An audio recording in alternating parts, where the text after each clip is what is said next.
Ayos ba sa iyo ang ganyan kahabang turo? Naniniwala ko na wala ito sa haba. Hindi sa taba. Ganyan ba dapat ang paghawak yan? Hindi dapat ganito. Kayo ay tumagal. Tayo ay tumagal. Ikaw ay tuwang-tuwa sa tabang iyan. Apir.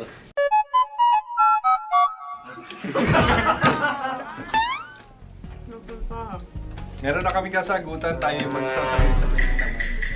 At ang puntos nito ay 5. 5. Ba't ikaw ang nagdidesisyon? Hindi mo, diba? Alam namin ang kasagutan. Alam namin. Kung alam nyo ang kasagutan, ito yung isang bitin nyo na sa harap ng camera. 3. 3, 2, 2. Game! Scarecrow! Scarecrow. Pag-iisip. Pag-iisip. Ang puntos ay pupunta sa Oo Radio. Wow!